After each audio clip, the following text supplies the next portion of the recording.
Pair of linear equations को solve करने का एलिमिनेशन मेथड क्या है। यहां पे हमारे पास दो इक्वेशंस हैं और इन इक्वेशंस को सॉल्व करके हमने x और y की वो वैल्यूज निकालनी है जो इन दोनों इक्वेशंस को सेटिस्फाई करें। तो हम सबसे पहले एक इक्वेशन लिख लेते हैं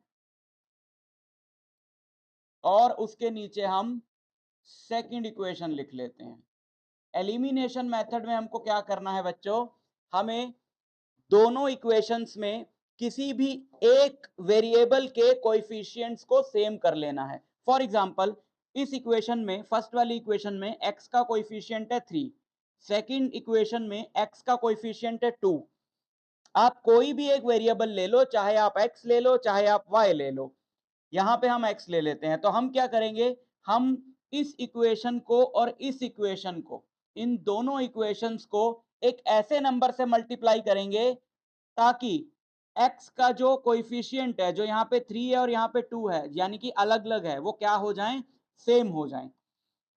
तो ऐसे केस में सबसे इजी तरीका क्या रहता है कि इसके x के कोएफिशिएंट को, फर्स्ट इक्वेशन के x के कोएफिशिएंट को सेकंड इक्वेशन से मल्टीप्लाई कर दो, सेकंड इक्वेशन के x के कोएफिशिएंट को फर्स्ट इक्वेशन से मल्टीप्लाई कर दो। इससे क्या होगा, दोनों के x के कोएफिशिएंट सेम हो जाएंगे। आप ये प्रोसीजर y के कोएफिशिएंट्स पे भी लगा सकते थे, जैसे कि मैंने बताया।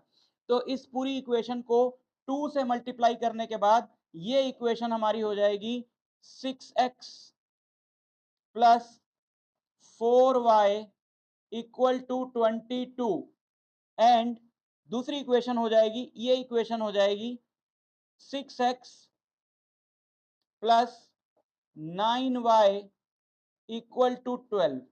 अब आपने ये देखना है कि इन दोनों इक्वेशंस में जिस टर्म के कोएफिशिएंट्स को आपने सेम किया है, उन दोनों का साइन सेम है या डिफरेंट है। जैसे ये दोनों टर्म्स हैं तो इन दोनों का साइन आप देख रहे हो सेम है, तो आपने इन दोनों इक्वेशंस को सब्ट्रैक्ट कर देना है। अगर ये सेम वाली टर्म्स का साइन डिफरेंट होता, यानी एक पॉजिटिव होता एक नेगेटिव होता, तो आप दोनों इक्वेशंस को ऐड कर देते। क्यों कर रहे हैं हम ये स्टेप, बिकॉज जो हमने ये टर्म बनाई है जिसके कोएफिशिएंट्स अब सेम हो गए, हमें इस टर्म को एलिमिनेट करना है, यानी हटाना है। इसीलिए इस मेथड को क्या बोला जाता है, एलिमिनेशन मेथड। तो क्योंकि यहाँ पे कोएफिशिएंट्स का साइन सेम है, तो आप इन दोनों इक्वेशंस को क्या करोगे, सब्ट्रैक्ट करोगे। ऐसे एक के नीचे एक लिख के भी सब्ट्रैक्ट कर सकते हो, या सीधा इसमें से ये माइनस कर सकते हो एक ही लाइन में। जब आप सेकंड वाली को फर्स्ट वाली में से माइनस करोगे तो ऑब्वियसली सबके साथ माइनस आएगा ना, तो इसलिए सबका साइन चेंज करना पड़ता है। इसका साइन भी चेंज किया, इसका साइन भी चेंज किया, इसका साइन भी चेंज किया, क्योंकि ब्रैकेट खुलने पे सबके साथ माइनस आएगा। तो अब ये दोनों कट जाएंगी और नए साइन के साथ 4 माइनस 9y, नए साइन के साथ इनको ऐड कर दिया। 22 माइनस 12 इज 10, तो y की वैल्यू यहां पे हमारे पास आ गई 10 डिवाइडेड बाय -5 यानी -2। So this is y। ठीक, तो पहला वेरिएबल जो है आप एलिमिनेशन से फाइंड कर सकते हैं, और दूसरा वेरिएबल की वैल्यू तो सब्सटीट्यूशन से ही फाइंड होगी।